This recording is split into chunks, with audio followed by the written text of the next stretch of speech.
Hey everyone, Kevin Mills here with Century 21. Just wanted to give you a quick video. I've been getting a lot of phone calls recently, obviously regarding the hurricane that's heading in our direction. A lot of my clients, this is the first hurricane they've ever faced, and just wanted to know what are some preventive measures they can be taking right now to make sure that they're best prepared, whether they're staying in town and going to weather it out, or whether they're going to leave to make sure that their property is the most safe that it can be while they're out of town. So let me dive right into it. The first thing I would recommend is to document your home.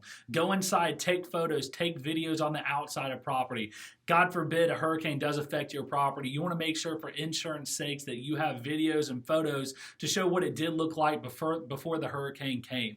On that same note, everything becomes a projectile outside when hurricane winds are here. So your patio furniture, fire pits, tables, anything that you have outside, grills, all of that becomes a projectile and it will just be flying around outside. So make sure that you're taking preventive measures. You're putting those inside in the garage. That way you don't have to worry about those flying all over the place when you're not here, and recommend that your neighbors do the exact same thing. I know for us on the real estate side, we're already getting our for sale signs out of yards because we don't want those going through people's windows, worst case scenario if the hurricane does come up this way. And if you have a pool in the backyard, make sure you're draining it at least just a couple feet just to make sure that you don't have to worry about flooding on that back end if the hurricane gets stopped here and we're getting tons of rain. I definitely don't want to see any of my clients worrying about flooding on top of the rain that we're already having and the winds that we're supposed to be having on this end. If you're staying, dry ice and coolers go a long way. Really helps food stay the freshest that it could be for the longest period of time.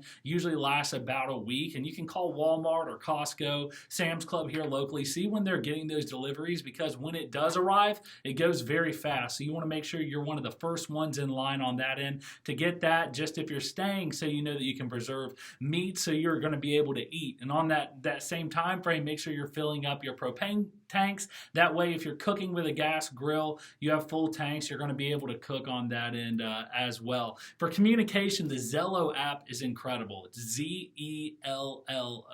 That way, if the power lines go down and we're not able to get cell phone service, that app's great for communicating, getting all your family, all your friends on there. That way, you can keep giving each other updates just to make sure that if anybody's in an emergency situation, one of you guys can respond ASAP on this end. Taking it to a step farther, a generator is great to have on this end. I've seen tons of people already going out and getting them. If you can afford it, it's definitely worth it if you're staying here to have a generator, just to make sure that you can have air conditioning in your property, you can have lights, you can just keep everything going on that end. I've seen a lot of people, speaking of air conditioning, getting window units just to put in one room in the house. That way they can have air conditioning in that room. Sometimes in South Carolina, our grids can go down for over a week. So you want to make sure that you're able to have AC on that end as well. Also, pay attention to our emergency responders. They're very good in our market. The police officers, the National Guards, our local officials who are going to be staying behind, want to make sure that we're paying very close attention. If they close down a road, do not take that road. If they suggest that you leave or go a different route, please take their advice. They're professionals down here. They're working extremely hard right now. I know many of them closely, and they're very good at their job, so make sure that you're paying attention to them. If you need anything from me after this storm passes, if I can be a resource in any way, feel free to reach out to me. My contact information will be below. I hope all of you guys stay safe, and I look forward to communicating with you after the hurricane, and hopefully nothing happens on this end.